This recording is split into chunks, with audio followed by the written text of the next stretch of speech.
Hello friends, আজকে আবারও চলে এসেছি আরেকটা নতুন ইন্টারেস্টিং ভিডিও নিয়ে। আজকে আমি আপনাদেরকে জানাবো সুপারি কিভাবে চাষ করা হয়।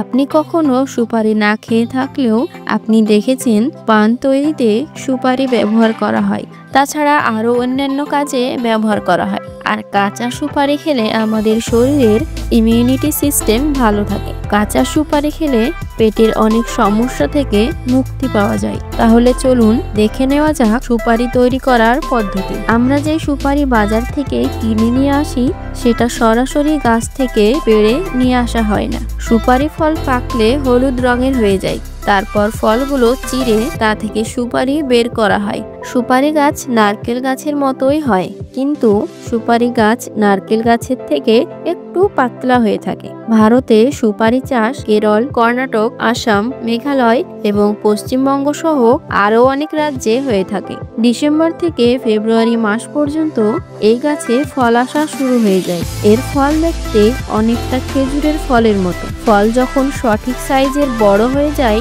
তখন মে থেকে জুন মাসের মধ্যে ফলগুলো গাছ থেকে পেড়ে নেওয়া হয়। এরপর সুপারির ডালকে পিটিয়ে সুপারিগুলো আলাদা করে নেওয়া হয়। এই কাজ করতে অনেক মেহনত লাগে।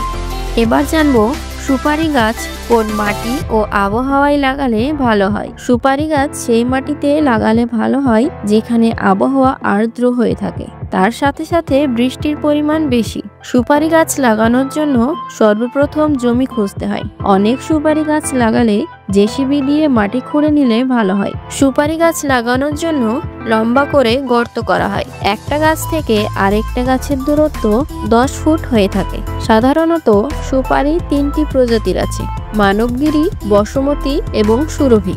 সুরভি সুপারি সাইজে একটু বড় হয় এবং কোষ্ঠী ভাবটাও কম থাকে। মার্কেটে এই সুপারির চাহিদা অনেক বেশি। প্রথমে নার্সারি থেকে বাছাই করে গাছ নিয়ে এসে মাটি খুঁড়ে রাখা গর্ততে লাগিয়ে দিতে হবে। সুপারি গাছে প্রচুর পরিমাণে পানির দরকার হয়, সেই জন্য সবসময় পানি সরবরাহ করা গুরুত্বপূর্ণ।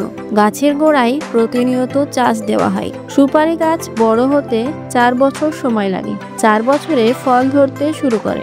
সুপারি গাছে কীটনাশক দেওয়ার প্রয়োজন হয় না, সময় সময় সার দিলেই যথেষ্ট। সুপারি ফল পেড়ে এক জায়গায় জড়ো করা হয়, তারপর মাথায় করে বয়ে ট্রাকে লোড করা হয়। এই সুপারি সরাসরি বিক্রি করা হয় না, ওয়ার্কাররা নিজ হাতে একটা একটা করে এগুলোর খোসা ছাড়িয়ে ফলগুলো বের করে নেয়। কিন্তু এখন অনেক মেশিনের আবিষ্কার হয়েছে যার সাহায্যে খোসা ছাড়ানো খুবই সহজ। এই মেশিনের এক সাইডে খোসা আর এক সাইডে সুপারি জমা হতে থাকে। তারপর খোসা ছাড়ানো সুপারিগুলোকে রোদ্রে শুকোতে দেওয়া হয়। রোদ্রে শুকিয়ে ভালোভাবে মুছে পরিষ্কার করে মার্কেটে বিক্রি করার জন্য পাঠিয়ে দেওয়া হয়।